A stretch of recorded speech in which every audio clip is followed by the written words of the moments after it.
ગુજરાત ભાજપમાં લોકસભા ચૂંટણી પહેલાથી ચાલતો ભરતી મેળો હજુ પણ યથાવત હોય તેમ આપના આગેવાનો ભાજપમાં જોડાયા હતા। ગુજરાત ભાજપમાં ભરતી મેળો ચાલી રહ્યો છે। લોકસભા ચૂંટણી પહેલાથી જ ચાલી રહેલા ભરતી મેળામાં કોંગ્રેસ અને આપના અનેક નેતાઓ અને આગેવાનો જોડાયા હતા। ત્યારે લોકસભા ચૂંટણીના મતદાન પહેલા પણ ગુજરાતમાં ભરતી મેળો યથાવત છે। ત્યારે આમ આદમી પાર્ટીના નેતાઓ સુરતમાં ગુજરાત પ્રદેશ ભાજપા અધ્યક્ષ અને નવસારીના સાંસદ સી.આર. પાટીલની આગેવાનીમાં ભાજપમાં જોડાયા હતા। સી.આર. પાટીલે તમામને ખેસ પહેરાવી ભાજપમાં જોડ્યા હતા। મારું નામ દેસાઈ પિયુષ ભુરાભાઈ।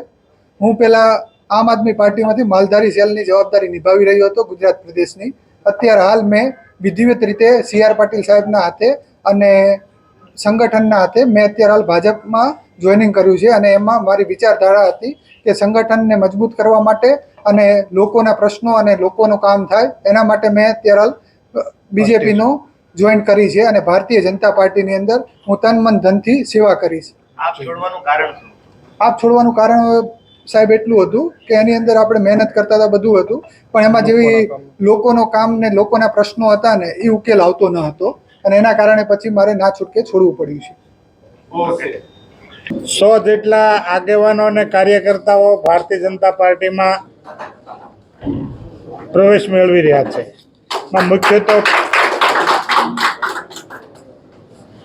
પિયુષભાઈ દેસાઈ, તેઓ ઉપપ્રમુખ છે માલધારી સેલ ગુજરાત પ્રદેશના આપ પાર્ટીના। કાનાભાઈ મકવાણા, મહામંત્રી સુરત જિલ્લા માલધારી સેલના। ફુલાભાઈ દેસાઈ, મહામંત્રી સુરત જિલ્લા માલધારી સેલ। ભીમજીભાઈ કંભલિયા, પ્રમુખ માલધારી સેલ સુરત જિલ્લા। અશ્વિનભાઈ રબારી, પ્રમુખ માલધારી સેલ સુરત શહેર। સાથે સાથે ઘણા બધા આગેવાનો અને કાર્યકર્તાઓએ આજે ભારતીય જનતા પાર્ટીમાં પ્રવેશ મેળવ્યો છે।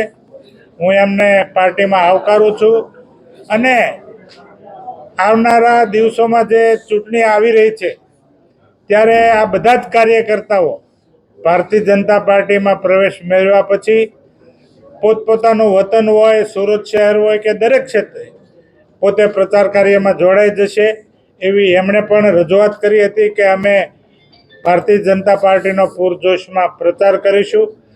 આદરણીય વડાપ્રધાન નરેન્દ્રભાઈ મોદી સાહેબની વિકાસની રાજનીતિ અને એમણે મોદી સાહેબે આ દેશનું જે ગૌરવ વધાર્યું છે અને આદરણીય પાટીલ સાહેબના સંગઠનની કુશળ રણનીતિ, આ બધા જ સમીકરણોને ધ્યાનમાં રાખી તેઓ આકર્ષિત થયા હતા અને આજરોજ ભારતીય જનતા પાર્ટીમાં જોડાયા છે। પુનઃ હું એમનું સૌનું સ્વાગત કરું છું, આવકારું છું। ધન્યવાદ।